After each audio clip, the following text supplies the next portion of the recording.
Okay, next. Humana to sa tali, proceed dayon ka sa PSS. First thing na imahimoon is to install the PSS dito sa inyong laptop. After that, kay kini siya nananida ano nakabutang. Pero sa inyong una himoon. First kay sa name ka maguna. Age, butang nimo si age, si sex, si college ni si college, tapos course.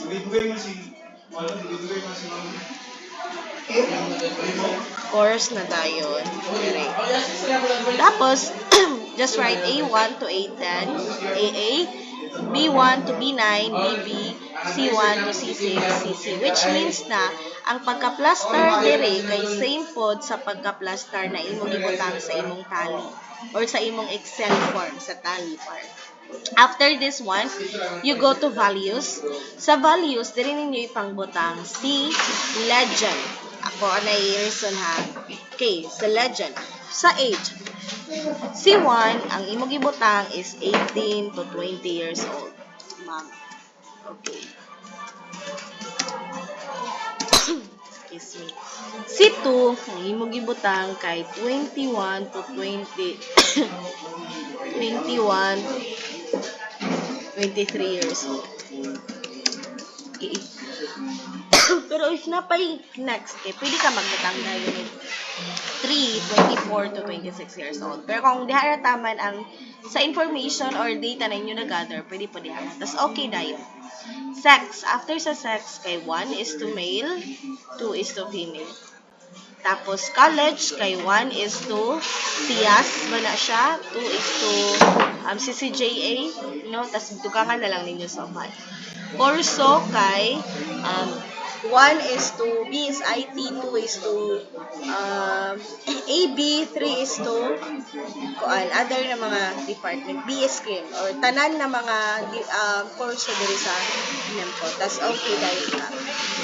Si A1 padulong sa CC kay ano siya, si A1 padulong sa CC kang inyong ibutang kay katong 4 is strongly agree, 3 agree, 2 disagree, and 1 strongly disagree.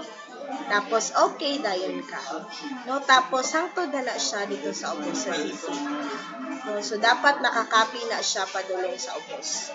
Tapos, after sa values, kay dili na ninyo hulabtan ng uban ha, proceed ka sa measure. Imo identify unsa man si age, is it scale, ordinal, or nominal? Nominal po siya. Ano, ordinal si age because in order dapat si age no dili siya pwede na si 7 kay mas dako kang 8 no dili pwede.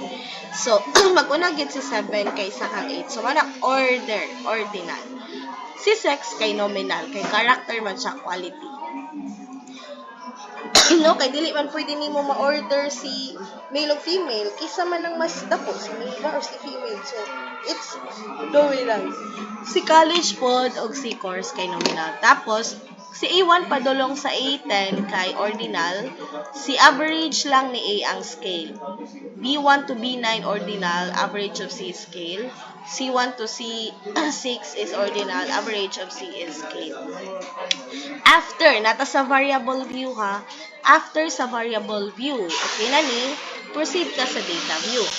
Si data view, imong i-copy ang naa sa imong tally gikan sa age padulong sa CC. Copy to nimo siya, i-paste dayon nimo dire. Pagka-paste ana kay unsa man ang sunod. So after sa pagka-paste ana, diretso ka sa analyze. Una nimo i-analyze kang ang profile variable. So analyze descriptive statistics and then frequency. Again, analyze descriptive statistics, frequency. Kasi transfer nimo si age, si sex, si college, o si course. And then, okay. So, ang inyo lang kapihon kay si frequency lang o si percent. No? Copy nimo si frequency o si percent. Later, asa ni nato siya ibutang? Nagyapoy format kung asa ni nato siya i-transfer. Ang imo ra need diri si frequency o si After kay, proceed na sa dayon ta. Sa na sunod kay the mean and the standard deviation. So, analyze, descriptive, and then, ang imong kuanon kay CA1 to CC lang. Ano? Ang transfer nimo si PCAS kay CA1 lang o CCC. Okay, A1 to CC lang ang natin. Click options. Dili na need si minimum o si maximum. Ang need ra nimo kay si mean o si standard deviation. And then you continue. Tapos after sa continue, kay okay.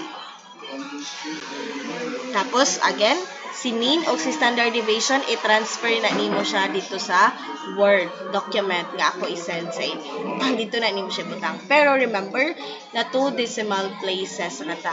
So if si mean kay 3.37, dapat may mo siyang 3.38. Si standard deviation is 0.49. So round off na lang, no? O 2 decimal places. Gikan kang A1 to ACC. So ang need ra nimo ko si mean o si standard deviation. That's for part 2. For part 3, ato ta sa significant difference. No, significant difference. So, analyze, then descriptive, analyze, and then compare means, and then one-way ANOVA. So, pagkahuman sa one-way ANOVA, okay, click nimo una si H dire sa factor, tapos si average ng A dire sa dependent list, si average ni B dire sa dependent list o si CC.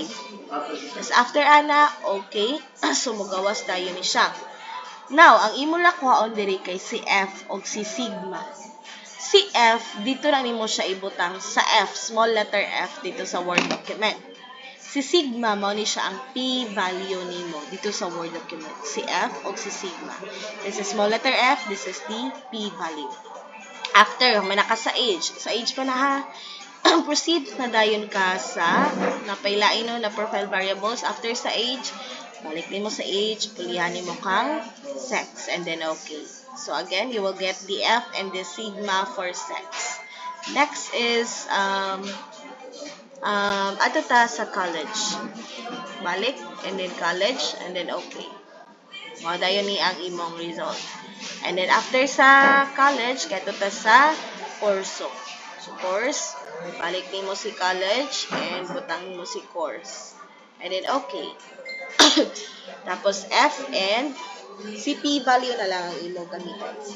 After ana, kay unsay sunod? Okay, after diri, kay katong imong mga gipanguha diri na mga code, pwede man nimo siya i-copy o copy, tapos i-paste lang tayo nimo dito sa Word document. Next, ani, kay ato dayon ta sa final na output na need ninyo i-submit sa ato for part 3.